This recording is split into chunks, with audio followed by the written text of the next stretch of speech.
Love is easy. Is it? I find it to be the most difficult thing in the world. That's because we can't help it.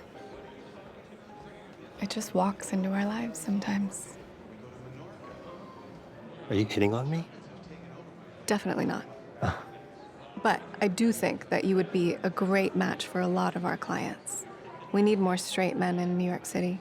That was a clip from Materialists, and I'm delighted to be joined by its producer, writer, and director, Celine Song. Hi. Hi, how are you? I'm good. How are you? Yeah, good, thank you. Good, thanks. Could you introduce our listeners to the film? What are Materialists? Well, I think Materialists is a film about this woman, Lucy, who is played by Dakota Johnson, who is a matchmaker in New York City. And everybody thinks that she is an expert in love, but actually she's only an expert in dating. And dating is just a game that you play to find love. And it's inspired by the time that I worked as a matchmaker in New York City in my 20s. And I did that job because it was a day job, because I couldn't pay rent, trying to be a playwright. So I got this job, and I remember thinking that I was learning more about people in the 6 months that I worked on this job as a matchmaker than I did in any other part of my life. And I always thought that as I was leaving that job, I was like, oh, I think one day I'm going to write something about it. And then I tried for about 10 years. And then I made Past Lives, my first film. And after I finished post-production on that movie, there was a few months in there where before Past Lives was going to go to Sundance for the world premiere. So there was a few months in there where I knew that I was a filmmaker and I wanted to make movies for the rest of my life, but nobody else in the world knew. So I was like going a little bit crazy, and I was like, okay, why don't I just actually take this time to figure out what my next movie is? And then I thought, well, what's a story that I've always wanted to tell? And I tried to crack the story that I always wanted to tell, which is the time I worked as a matchmaker. And here it is. Wow.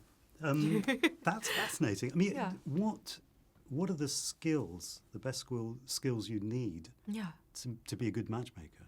Well, I think that it depends on what kind of a matchmaker you want to be. I think that the way that I was trained, the way I was asked to think about it, I think that it was actually very much like how a stockbroker might look at a stock exchange market, right? Where it's like I figured out how to walk into a room and to look at everybody in the room and to assess what everybody's value is on the marketplace.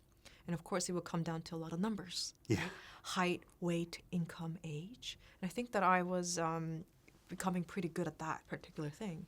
But at the time, I had been married pretty fairly recently from when that was happening. And I remember feeling like, I'm not sure if the way that we're talking about dating and the way that we're reducing ourselves into numbers is necessarily conducive to finding love, this ancient mystery and a great holy miracle. Right? Well, it's something you allude to in the film, isn't it? That the elusive nature of defining love Yes. goes back to the beginning of time. I mean, it certainly course. is across films and books and everything else. And also because in the film you mentioned that they are intangibles Yes. as well. And how do you assess Of course. the intangibles? Yeah, well, So how do you assess the intangibles? well, I think that that's the problem with it. The problem with it is that, and I think it's what makes it the most amazing problem ever, which is that it is not possible to assess it. So I think the most important line in the whole film is, I'm not merchandise, I'm a person, right? And I think that in the movie, what I want to talk about first and foremost is the way that we're being always asked to, and we do this, objectify and commodify each other and ourselves. And the truth is that objectification and commodification of human beings is always going to result in dehumanization. And a piece of merchandise cannot love another piece of merchandise, but a person can love another person. So given that, why do we talk about feeling valuable? In my movie, the word valuable comes up over and over. The truth is, like, well, why is it that we need to feel valuable?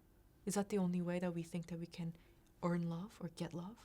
Well, love is something that we just deserve because we're human beings and we exist, right? So why is it that we starting to feel like, well, we want to feel valuable, all of those things?